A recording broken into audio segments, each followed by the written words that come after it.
আগন্তুক নতুন বছৰ ৰঙালী বিহুৰ অভিনন্দন মই যাচিছোঁ।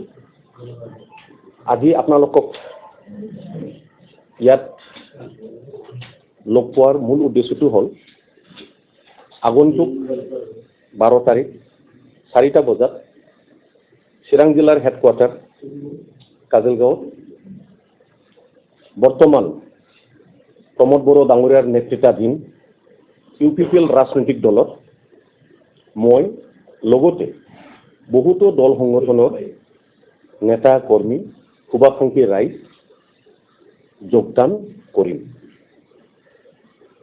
সেইদিনাখন সেই কাৰ্যসূচীত ইচ্ছুক ব্যক্তিসকলে অংশগ্ৰহণ কৰিব পাৰিব। এই কথাখিনিকে জনাবৰ কাৰণে আপোনালোকৰ মাজেদি এই স্পষ্টীকৰণটো মই আজি কৰি দিছোঁ। ধন্যবাদ। এই মুহূৰ্তত এইবোৰ কথাৰ প্ৰশ্নৰ উত্তৰ তথা মন্তব্যৰ প্ৰতি মন্তব্য দিয়াৰ কাৰণে প্ৰয়োজন বুলি মই নাভাবোঁ। মূল কাৰণটো কোনোবা ব্যক্তি তথা কোনোবাক আক্ষেপ বা বিক্ষোভ কৰি পেলাই এই সিদ্ধান্তটো মই লোৱা নাই। এইটো হ'ল সময়ৰ দাবী, পৰিস্থিতিৰ দাবী। অনাগত দিনবিলাকত আমি একত্ৰিতভাৱে অঞ্চলৰ সৰ্বাংগীন উন্নয়ন, শান্তি সম্প্ৰীতি, স্থায়ীকৰণ এই কথাটো প্ৰাধান্যতা ইয়াত আছে। এলিগেশ্যন দিয়াটো ইমান ডাঙৰ কথা নহয়। এলিগেশ্যনৰ সঠিক প্ৰমাণিত যদি কোনোবা দিব পাৰে নিশ্চয় তেতিয়া কথাটো সঁচা বুলি ময়ো গ্ৰহণ কৰিম। কিন্তু কথাৰ যুক্তিযুক্ততা বাস্তৱ প্ৰমাণ এইটোহে সত্যতাটো প্ৰমাণ কৰে। এই কথাটো এতিয়া এই মুহূৰ্তত মই যি কথা কৈ আছোঁ তো ইয়াৰ প্ৰাসংগিকতা একো এতিয়া নাই।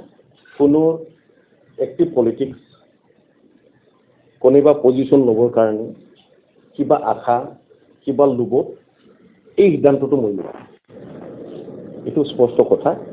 মোক কিবা পজিশ্যন লাগে, আমুক হ'লেহে মই UPPLত যাম, তেনেকুৱা প্ৰি কণ্ডিশ্যন মনতো নাই আৰু প্ৰকাশ্য মই আপোনালোকৰ জৰিয়তে মই এইটো স্পষ্ট কৰি দিছোঁ।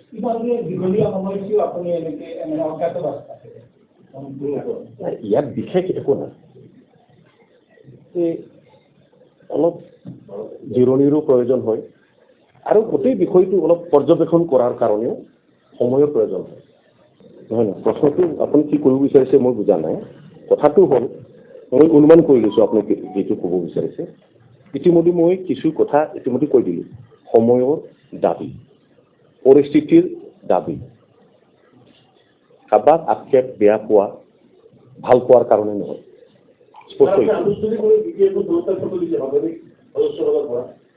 মই দি আছোঁ। থেংক ইউ, চবকে ধন্যবাদ। প্ৰতিটো ৰাজনৈতিক দলে বজাইছে নিৰ্বাচনী ৰণদংকা। বিজেপিৰ নিৰ্বাচনী ইস্তাহাৰত জনতাৰ বাবে আছে কি? কংগ্ৰেছ আৰু বিৰোধীয়ে জনতাক দিছে কি প্ৰতিশ্ৰুতি? AIUDF ফেক্টৰ হ'ব নেকি এইবাৰৰ নিৰ্বাচনত? প্ৰতিটো দলৰ প্ৰতিনিধিয়ে জনতাক ক'ব তেওঁলোকৰ প্ৰতিশ্ৰুতিৰ কথা।